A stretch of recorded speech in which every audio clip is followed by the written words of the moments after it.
Hey, folks, welcome back to my podcast, the Evil Dungeon Master Podcast, the Evil Universe Podcast, whatever we're calling it. This week, I'm going to be talking about something that's probably going to be a little unpopular to most people, but I don't really care because this is my podcast, and you can just skip this episode if you don't care. But as you know, anybody that's listened to me for years and years and years know that I'm a big wrestling fan since I've been a kid in the 80s.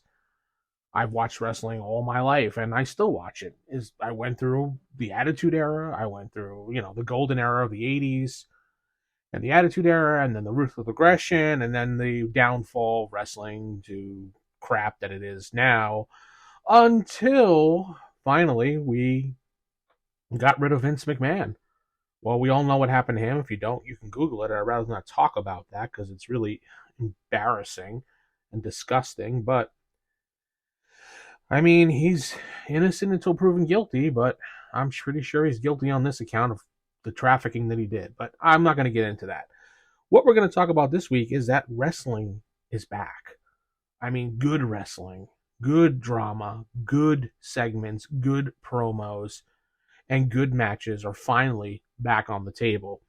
I mean, Monday Night Raw last night, which we're getting closer to WrestleMania, so the road to WrestleMania, so March 25th last night, 2024, was 2 weeks before WrestleMania, and it was probably one of the better Monday Night Raws since the Attitude Era itself. I mean, the show started off with crybaby Cody Rhodes coming out and talking about his second chance to win the title from Roman Reigns at WrestleMania because he won the Royal Rumble. And then we get a surprise entrance by The Rock, which nobody knew he was going to show up. And according to news sources, it was a last-minute put together by The Rock, and they put it together. I mean, The Rock is obviously on the TKO board, which is the board that governs over WWE and UFC, so I guess he could do whatever the hell he wants now at this point. And it was good for ratings. It was good for the show itself. It made the show more enjoyable. He came out in the middle of Cody's promo, walked over to him, whispered something to him, and left. I don't know. The whole less is more thing is better. I mean, it really made my wife and I were sitting there go, what did he say? What did he say? What did he say? I thought he said I'm going to mess you up, but apparently he said, I'm going to make you bleed. And then, as wrestling normally does with everything else in the world, when they ask the people, what did you say? They say, well, talk to him, or I can't tell you what he said. It's not worth repeating.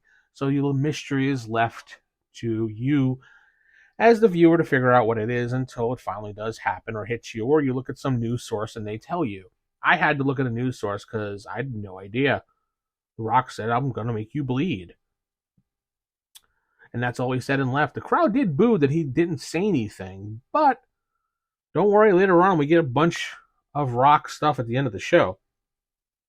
Another highlight of the night is the tag team division is actually worthwhile again. I mean, Judgment Day is a stable that has the tag titles. Damian Priest and Finn Balor, they have the tag titles right now. And there are all these teams that are trying to vie for this championship. The one that really stands out is Awesome Truth, which is R-Truth and The Miz. But they were having a match last night, and we had R-Truth on commentary with The Miz, with DYI and I can't remember the other tag team offhand, but it was. But R-Truth on commentary was absolutely hysterical.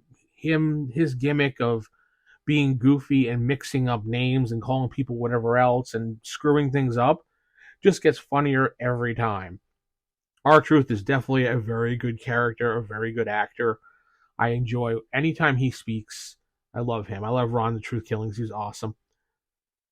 Well, it ended with the Judgment Day coming out and just destroying everybody in that tag match and standing there reigning supreme over all the tag teams, holding the belts up high. So it was a very good segment of them just beating up people. And yeah, I know wrestling's fake. You can say that all you want in the comments, or you could say it all you want in the voicemails you're going to send me. I don't care. I know it's predetermined. I don't care. I know it's a script. Sure. It's as fake as you make it. I mean, you can't do some of the things that they do and call it fake. Yeah, you have to be able to do it and take the bump without getting hurt. Yes, it's fake as far as it's predetermined. Yes, I will agree with that. But that's part of the excitement, is to figure out who is going to win and who's going to outdo the other person to get that win. So I have no problem with it being fake. We also got a segment of CM Punk returning to Monday Night Raw, and he explained, and he had an awesome promo. I mean, I don't particularly care for CM Punk that much, but even he had me excited because some of the things he talked about.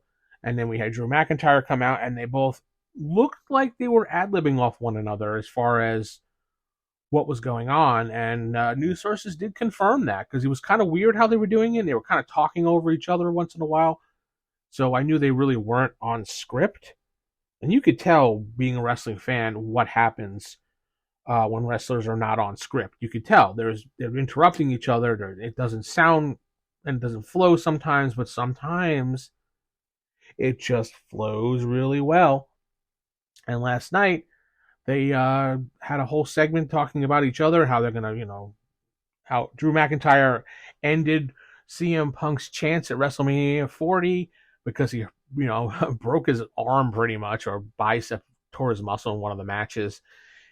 And I thought it was interesting that they were talking about Drew McIntyre brought up that he was the chosen one, and CM Punk said, "Oh yeah, who gave you that name? Who's that? I dare you to say it." Which he didn't say, but it was Vince McMahon, and they just teased that little whole thing right then. It was really good. But we are going to get CM Punk at WrestleMania 40. Whether he's going to be on commentary or a guest referee, I have no idea. They plan on using him. They might as well, because his contract, do something with him at least. I mean, he's just sitting there doing nothing. So, and he's very good on commentary, so put him on commentary. I agree with that. We saw from Gunther, the Ring General, one of the greatest intercontinental champions since, I don't know, the 80s. He's really good. He really puts some prestige on the belt. He holds it with dignity, and he's held it the longest reigning intercontinental champion of all time at this point. He's held it longer than the Honky Tonk Man, who had the record. Everybody remembers the Honky Tonk Man. What a joke, right? That's really the highlights of Raw, other than the end.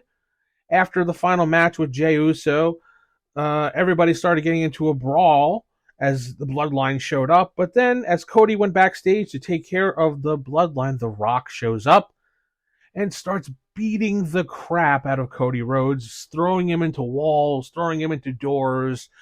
Then they brought him outside into the rain and threw him into his tour bus repeatedly, into his head into it as well, to the point that he started bleeding on his head.